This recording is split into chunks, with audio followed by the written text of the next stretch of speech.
Welcome back, everyone. It's Charlie. This is going to be my breakdown of all the big Superman Flash announcements this morning. There's a bunch of Justice League stuff going on with the CW and DC TV series. They announced all the details for next year's big crossover episodes, a lot of Superman Batman stuff happening.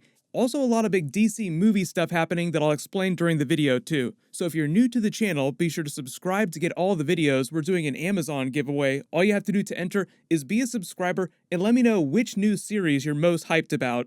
So we'll just go down the list here, starting with number 5. The CW just announced that the next season for all the shows, all the DC TV shows, won't start until January 2021 because of the virus delays. They won't be able to start filming till way later this year, so none of the new shows will be able to get their episodes out in time to get them out before the end of the year. So they're just delaying everything to mid-season.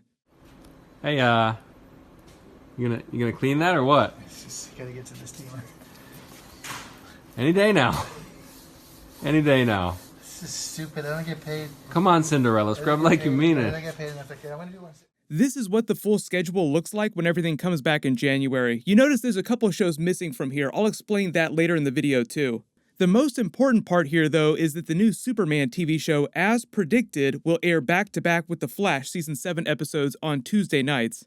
They haven't confirmed how many episodes they're going to do for all the shows, but since none of them are premiering till mid-season, that means they're probably only going to do half-season, like 13, 14 episodes tops, for all the shows. Yes, it sucks to have to wait longer to get new episodes, but the good thing about doing fewer episodes is there will be less filler. What they've done to replace all that missing programming and episodes later this fall is they've actually bought the rights to syndicate the Swamp Thing TV series from the DC streaming service. A lot of people saw that and mistook that for the news that CW was renewing Swamp Thing for more seasons. What they're doing is they just bought the existing episodes and they're going to rebroadcast them later this year. The Stargirl TV show is actually replacing The Flash next week, so all the Stargirl stuff from DC streaming service will actually be airing this spring. That's basically a Justice Society TV show. If you remember Jeff Johns' early 2000s run on Justice Society, they're kind of doing a version of that with updated versions of the characters. So 4, next big DC TV crossover details. It's going to be way different. They announced that it would mostly be a 2-hour Superman-Batman type of story like World's Finest with the Batwoman TV show. They haven't revealed what the official title is going to be the same way that they announced Crisis on Infinite Earths a full year in advance of the Crisis episodes, but the story they'll be adapting will be from the Superman-Batman crossovers in the comics. They said the main reason why they're only doing a 2-hour smaller crossover is because of the shortened seasons of all the shows, and just because the other shows like The Flash aren't named as part of the crossover episodes doesn't mean that The Flash or other characters won't be involved at all, they just won't be main characters during the crossover. The Flash has enough epic material to adapt for Season 7 that it doesn't really need a big crossover with the other shows. They have the real version of Godspeed that they just teased as a new villain. They have the Red Death Dark Multiverse upgraded version of Reverse Flash to introduce. They have a new version of Nora to debut, and then all the leftover storylines from the canceled Season 6 episodes to wrap up. I've already done a big video on the Flash Season 7 teaser, so I'll post a link to that at the end of this video. But because the shows all won't start till January next year, the crossover episodes won't actually happen until next March or April, around the middle of the seasons. Number 3, the Superman TV show is still casting most of its major characters, but they've got free run of any big Superman comic book characters. For whatever reason, whatever bargain they pulled, maybe because Henry Cavill doesn't have a Superman movie coming out next year, they can do pretty much anything they want with Superman characters. They've already got their version of Lex Luthor on Earth Prime, but one of the main antagonists early on for the Superman series is going to be Lois Lane's father, General Lane, played by this actor here, who you probably recognize from a bunch of other series. He's not going to be the main villain at first. They have a mystery villain in Season 1. My early guesses is that it'll be a spin on some of the Rebirth comics, like a Kryptonian villain, maybe like Bendis' Jor-El twist from the Rebirth comics, or maybe a different version of Zod. Some different type of spin on a Kryptonian villain. Zod is just kind of the default introductory Superman villain. Usually you see all the movies, all the TV shows do him and Lex Luthor first, and they've kind of already done Lex Luthor to death. Literally. They actually killed him and then brought him back to life during Crisis on Infinite Earths. If you missed the big Superman teaser at the end of Crisis on Infinite Earths, one of the big retcons they just made with the Rebirth version of Earth Prime is that now Superman and Lois have 2 sons instead of just the one John Kent son. And instead of it being little babies like you saw John Kent during Crisis, when the Superman TV show picks up, they're both going to be teenage boys. I don't know how they're planning on explaining the rapid age up in the two different versions of Superboy, but they'll address it in that first episode. The way they described developing the powers of the two different versions of Superboy made it sound like a spin on Smallville and the way they developed Clark Kent Superman's powers. Through the first season, the first couple of seasons, he slowly started to unlock, to figure out his new abilities. I'm assuming it's going to be something similar with the two boys. One of them is going to be a little bit older, I believe, and will have more powers than the younger one.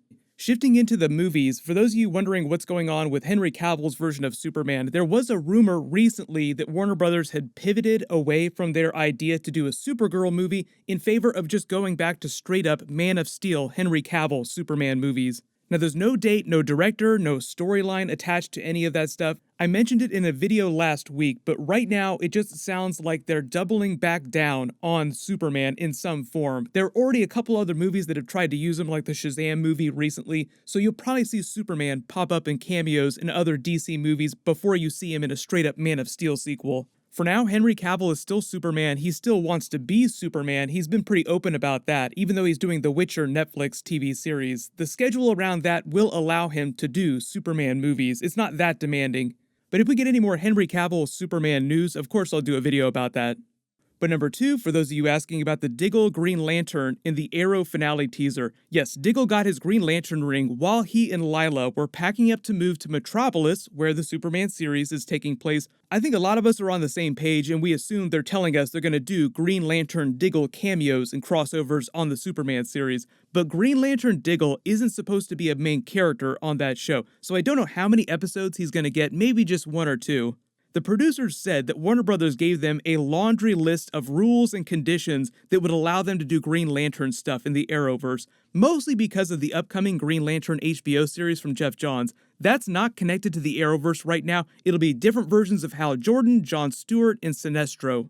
During the big Crisis on Infinite Earths post-credit scene, they teased that all that Green Lantern HBO stuff will be taking place in a different universe of the multiverse, so crossover with the Arrowverse stuff isn't impossible, but it probably won't happen for a long time.